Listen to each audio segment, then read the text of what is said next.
let me tell you, one of my, I could safely say, not only colleagues in the business, I could say they're friends, because every time we meet up, even when she was actually here doing the show and I was with Blaze and Miles doing the Grand Slam morning show on Slam, the interactions would always be very cordial. And so much so, I've been doing this show for like the last probably 3.5 going on 4 years, and I'm speaking from my heart here this morning as always. So sometimes I tell folks, yeah, I'm doing the Morning Brew, and they're like, Morning Brew, that's the show Hema used to do. So Hema, trust me, you've been able to stamp such authority, and you would have done the show for 10 years. For 10 years, yeah. So you would have been part of people's life for a long time, and it was indeed a great run. And you are also a major part of this CNC3 legacy, Hema. It is what it is. Thank you, and thank you for those and congratulations on 4 years now. Yes, going on 4, I think, yeah, about 2021, yeah. Yeah, 4 years of getting up at 3 and 4 in the morning. Oh. It's a feat for anybody. So congratulations, and congratulations to CNC3. I mean, when could you go back to the early days of the show? Did the Morning Brew actually start with you, or there was a host prior? Because I don't know the full history of it. So I did it solo for 10 years, and before that, so I actually started this show when I was probably in my mid-20s, and I co-hosted with Dr. Keith Clifford. And I think we were the first hosts for that show. And I did it with him for about 3-4 years, and then I left to go work in football for a little while, for 4 years, and then I came back and did it solo. So I have been with the morning show for about 14 years. In total. Ooh. There was a break somewhere in between, and I was the producer of the show when we kind of changed the concept of the Morning Brew. So initially, it was the early morning show. So at that time, I had a co-host, Dr. Clifford. So Keith, if you're looking, good morning, and then I took it on for 10 years. Was that your intro into media, into television? No, I wasn't. I was a reporter journalist for about a year before that. And Julian Rogers actually saw me, and also Rosemary Sands, and they just said, you know, and Ramkissoon, who is no longer with us, they just saw me reporting one day and said, you know, this girl should be on television. Yeah. And that was the end of that. And more or less, that is when we started our morning programming here, live morning programming. Yes. Wow. Yeah. So over the years, any particular interviews, any notable conversations, when you look back at that 10-year span, because I also did 10 years in another place, but night TV. Yeah. And there are certain, so I remember the bloopers. I remember the bloopers, and I remember certain notable interviews. What stands top of mind? Top of mind for me would always be Basdeo Pandey. I think was one of the toughest persons I ever had to interview for my entire career of 15 plus years in media. Patrick Manning was always a real statesman, so always a pleasure to interview, but you could never catch an answer with him. And I think those were two of my memorable ones. I think of modern day politicians, and I know I'm only saying politicians, but the show is so hard politics, that after a while, I think somewhere in the last 2 to 3 years, we just made a conscious decision to start telling better stories, to not make it only about the politics of the day. And I think some of those interviews lasted forever. So we would interview mothers who are doing amazing things, children who are starting businesses at 10 years old.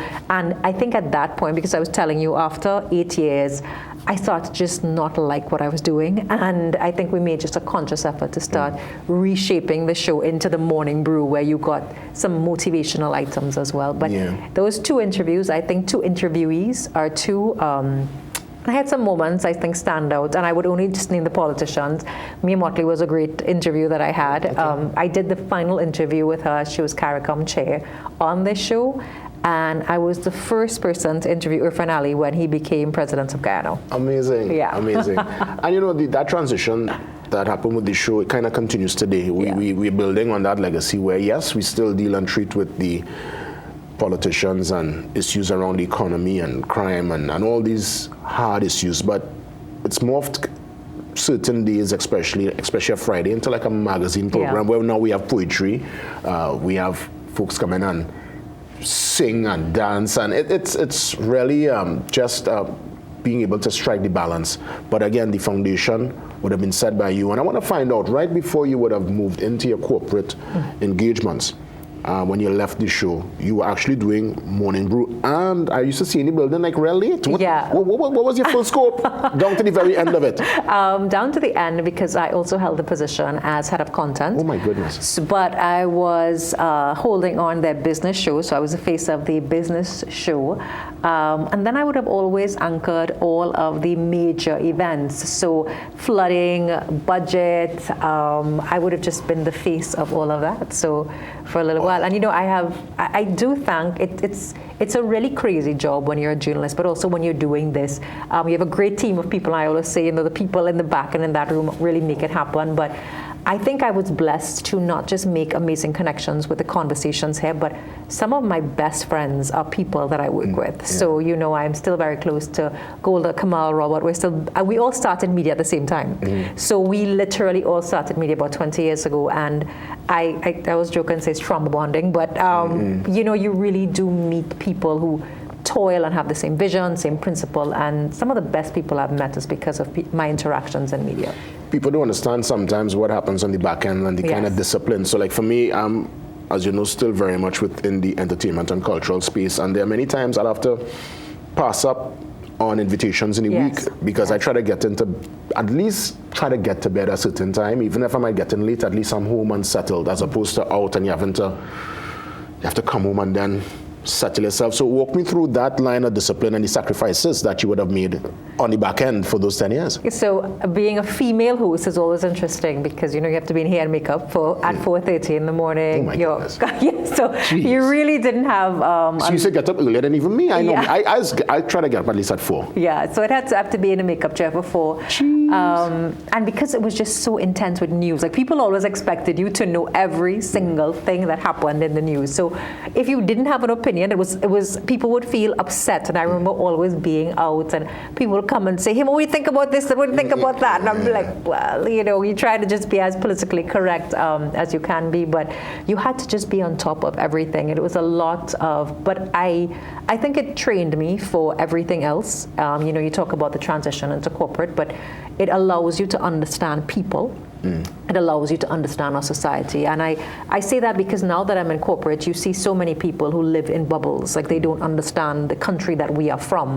And I thank God for my days in media of interacting with so many people of different ethnicities, classes, socioeconomic backgrounds, that you understand the tapestry of what we are and who we are as a people. And I think that's the one thing that it teaches you to just appreciate what we are and who we are. Hema, what advice you will give to young people coming into this space, especially young women who might look at, you know, people like yourself, even though you're not actively in it right now, but your name still rings in the corridors, and there are many others that they could look at this point in time, but generally with the experience, the wealth of knowledge that you have, someone walks up and says, listen, I want to get into media, what to do, what you'll say? You know, I think about that all the time because there are two schools of thought. You know, a lot of people tell you, oh, media is dying, and I don't believe that at all. I think there will always be a role for the media. But for young women, always distinguish yourself, figure out what you're good at. So I always knew that I would have been a good presenter because I connect with people, figure out what you're good at and always be prepared. I would never walk into a room or even a meeting today without knowing who I'm meeting with, what I'm talking about. And I don't want to put it into a sexist thing, but as a female, there is always an extra pressure to prove yourself. So to all the young women, know what you're good at, figure out what distinguishes you, but always come prepared. Whatever you're doing, immerse yourself fully into it. And I say for the younger people out there, you know, social media has created this false sense of, I think we just get so much of who we are from that. Don't be fooled by that. What you see online it's not real. And I feel like I don't want people to get broken or made because of that, because the likes don't make you. The substance is not there. Substance will always outshine anything. So remember that as well. Hema, what's your anniversary greeting to the nation? It's all yours. Happy anniversary, CNC3. I had the honor and the privilege of being part of this team for over 10 years. I had the privilege, and I guess God graced me with talent to sit on this chair for 10 years, and it was such a remarkable experience to be part of this television station. CNC3 is not just about being a television station, it's giving a voice to the voiceless, connecting communities. It is about just bringing the stories to the people, and I think it was such an honor for me to be part of it, to be part of your homes every single day, and to the entire team, past, present, and future, continue doing a great job, because I'm sure 20 plus years will come again. You're timeless, and I just looking at you there. I just walk like actually, you're live, seeing all the action, amazing. Naima, I mean, you've really been. I remember when I got the call to do the show, and I called you, and yes. you gave me great advice. Hema's one I could always reach out to, and you could get that real quality, that what you need to hear, and even whether it be good, bad, or in the front, you'll tell me as it is, Hema, and I appreciate that.